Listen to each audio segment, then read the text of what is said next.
백신을 다 맞은 백악관 관리와 하원 의장 대변인이 코로나 바이러스에 감염돼 비상이 걸렸습니다.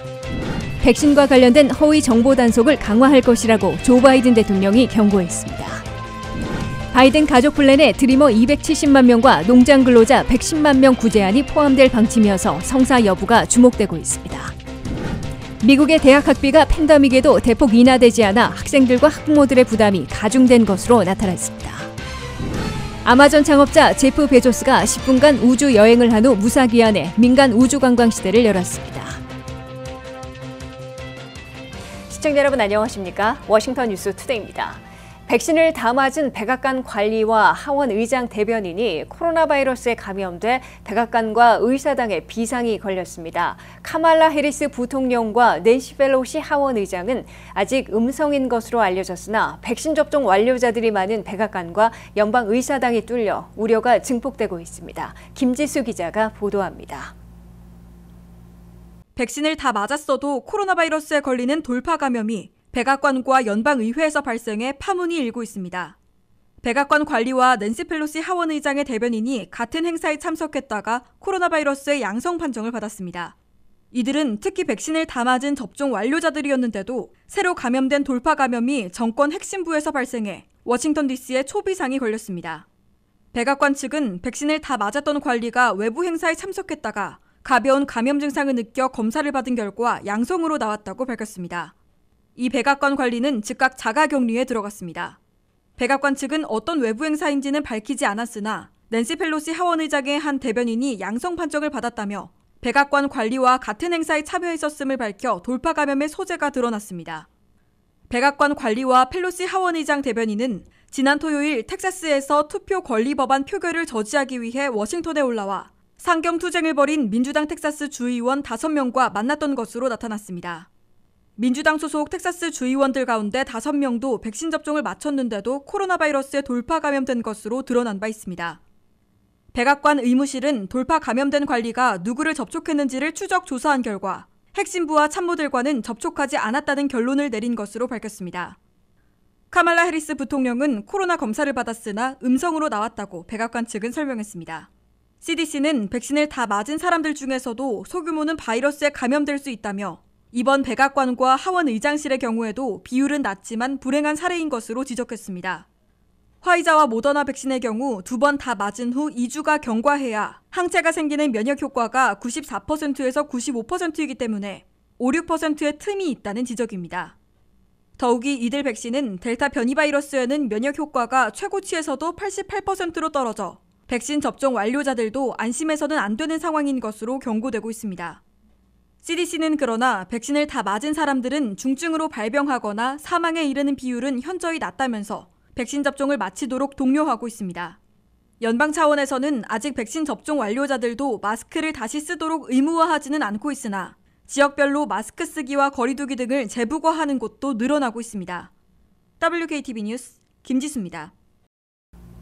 인터넷에 백신과 관련된 허위 정보를 퍼뜨리고 있다며 미국 정부가 소셜미디어에 가담해서 허위 정보들을 감시하고 있다고 젠사키 백악관 대변인이 밝힌 바 있습니다.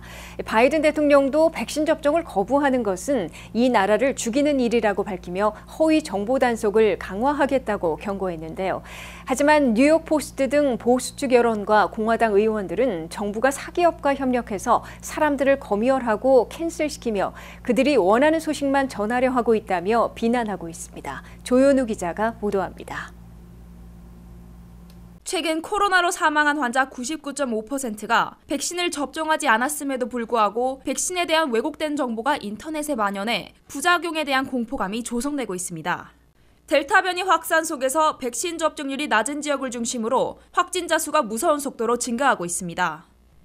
조 바이든 대통령은 백신 접종을 완강하게 거부하는 주된 이유는 인터넷에 만연한 허위 정보 때문이라고 강하게 비판했습니다. 잘못 알려진 정보는 주로 페이스북, 유튜브 등 미디어 플랫폼에서 확산되고 있습니다. 소셜미디어에 만연한 가짜뉴스의 약 65%는 백신 반대 운동을 하는 반백신주의 인플루언서 12명에서부터 비롯된 것이라고 디지털 증오 대응센터가 집계했습니다. 이들은 코로나 백신이 치매, 암, DNA 변형 등을 유발한다고 과학적인 근거가 전혀 없는 내용을 올려 많은 사람들에게 혼란을 줬습니다. 백신에 대한 잘못된 정보는 약 81만 콘텐츠로 누구나 미디어 생산자가 될 수 있는 뉴미디어 생태계의 부작용으로 분석됩니다. 바이든 행정부는 소셜미디어를 통한 허위 정보 확산을 막기 위해 이를 단속할 예정이라고 밝혔습니다. 트위터는 코로나에 대한 거짓이나 오해의 소지가 있는 정보를 올리는 계정은 접속 제한을 두고 있습니다. 조지아주 공화당 하위의원 마저리 테일러 그린은 비만이 아닌 65세 이하 성인은 코로나에 취약하지 않으니 백신 접종을 할 필요가 없다고 트위터에 업로드해 계정 이용 제한 조치가 떨어졌습니다. 유튜브도 어제 월요일 공식 블로그를 통해 영상 출처 신뢰성을 표시하겠다는 새로운 정책을 발표했습니다. WKTV 뉴스 조현우입니다. 민주당이 독자 가결하려는 바이든 인적 인프라 가족 플랜에 불법 체류 청년들인 드리머 270만 명과 농장 근로자 110만 명을 구제하는 이민 개혁안을 포함시킬 방침이어서 성사 여부가 주목되고 있습니다. 최근 텍사스 연방지법이 다카 추방유예 정책을 불법으로 판결하고 신규 신청을 중단시킴에 따라 바이든 민주당은 드리머 구제 법안에 가속도를 내고 있는 것으로 보입니다. 보도에 한면태 기자입니다. 한인 청년 3만 명을 포함한 드리머 270만 명과 농장 근로자 110만 명을 구제하는 이민개혁안이 이르면 7월 중 늦어도 9월 안에 민주당이 독자 가결할 바이든 인적 인프라 가족 플랜에 포함돼 추진될 것으로 알려져 예의주시되고 있습니다. 민주당은 3조 5천억 달러 규모로 당내에서 합의한 바이든 인적 인프라 가족 플랜에 드림과 약속 법안을 포함시키기로 잠정 결정한 것으로 의회 전문지 더힐을 비롯한 미 언론들이 보도하고 있습니다. 특히 텍사스 남부 연방지법의 앤드류 해넌 판사가 다카 추방유예 정책을 불법으로 판결하고 갱신은 계속 허용하되 신규 신청은 금지시킴에 따라 바이든 백악관과 민주당 의회 지도부의 결심을 더욱 굳히게 한 것으로 미 언론들은 전하고 있습니다.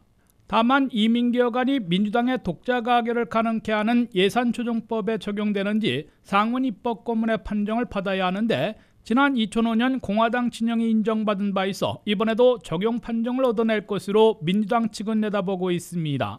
더욱이 연방 하원에서 통과시킨 두 가지 이민개혁 법안을 시행하는데 10년간 400억 달러를 투입해야 하는 것으로 의회 예산국 CBO가 추산해놓고 있어 확실한 예산 관련 사안이어서 적용 대상으로 꼽히고 있습니다.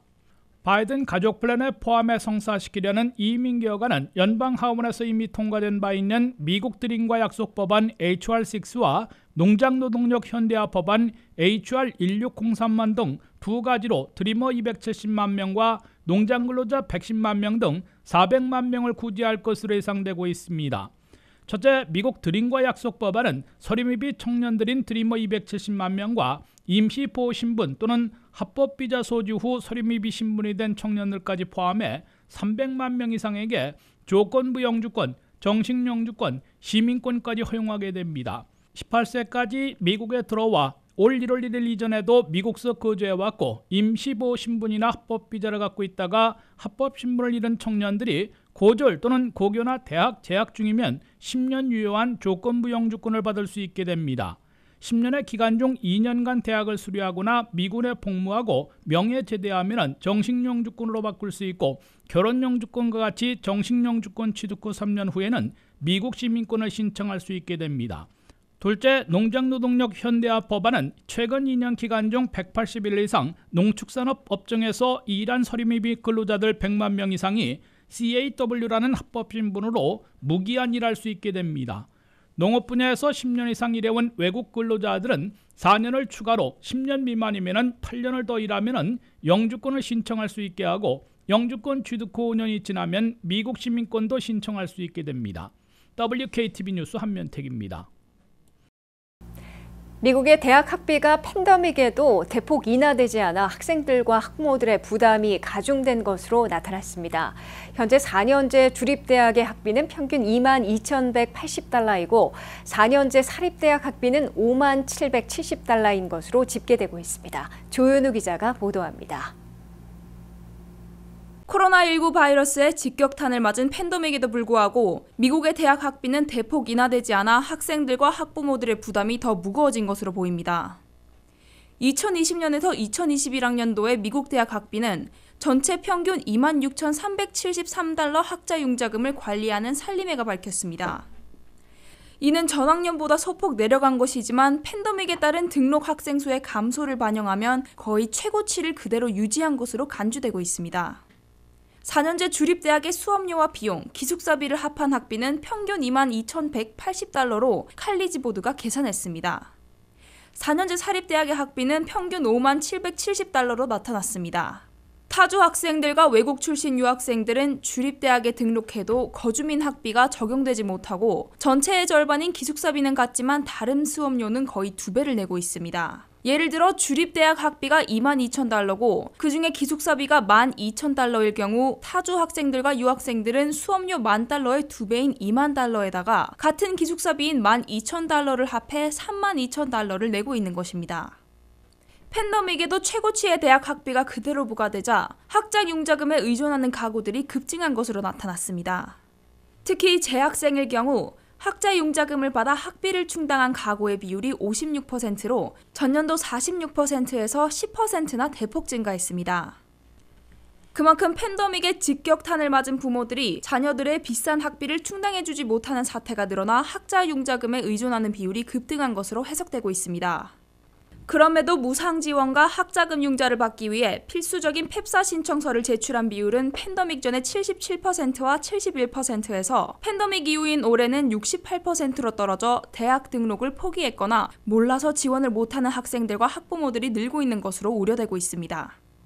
대학생을 두고 있는 미국 가정에서는 대학 학비 가운데 절반은 부모들이 부담하고 25%는 장학금과 펠그랜트와 같은 무상 지원, 다른 25%는 학자금 융자로 충당하고 있습니다. 갚지 않아도 되는 장학금과 펠그랜트, 주정부 무상 지원 등으로 1인당 평균 9,797달러를 받은 것으로 나타났습니다.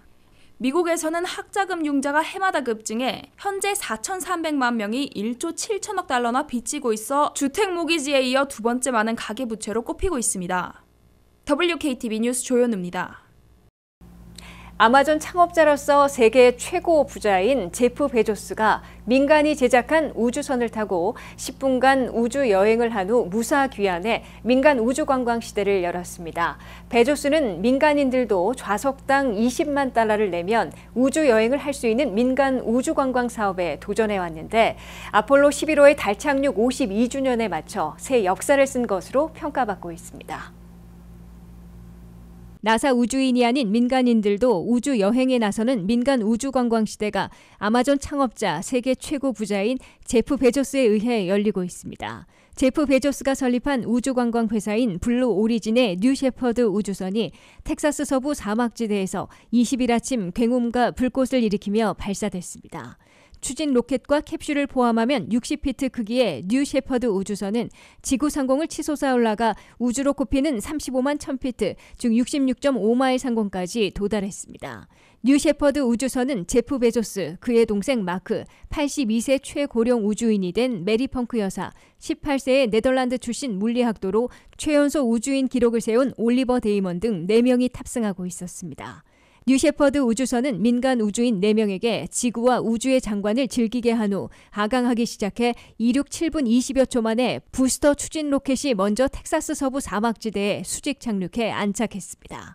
곧이어 이륙한 지 10분 만에 민간 우주인들이 타고 있던 우주선 캡슐이 낙하산으로 서서히 내려와 안착해 첫 민간 우주인들이 무사 귀환한 새 역사를 썼습니다. 제프 베조스를 비롯한 4명의 민간 우주인들이 캡슐 밖으로 나오며 두 손을 들고 환호하고 민간 우주 관광의 새 시대를 열고 새 역사를 쓴 역사적인 순간을 자축하는 모습이었습니다. 베조스의 블루 오리진이 만든 뉴 셰퍼드 우주선은 그동안 16번이나 발사됐으나 캡슐에 사람을 태운 것은 이번이 처음인데 첫 도전에서 우주선까지 도달시켰다가 무사히 귀환하는 데 성공한 것입니다.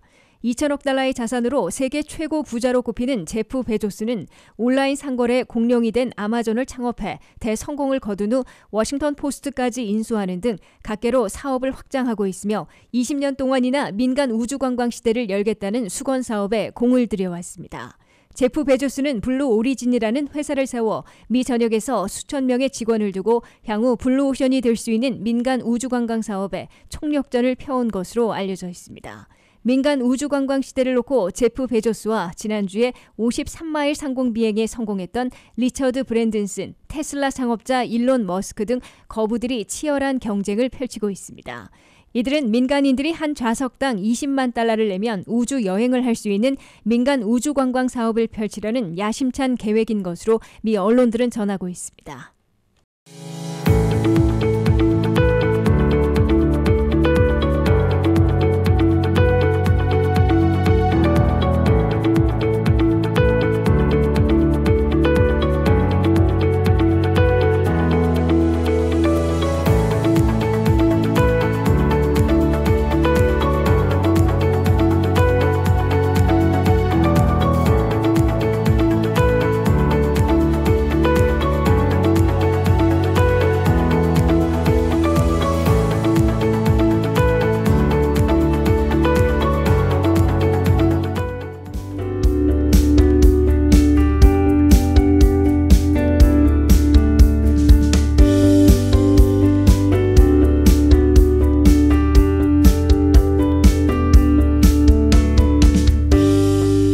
이상으로 워싱턴 뉴스투데이를 마치겠습니다. 시청해주신 여러분 고맙습니다.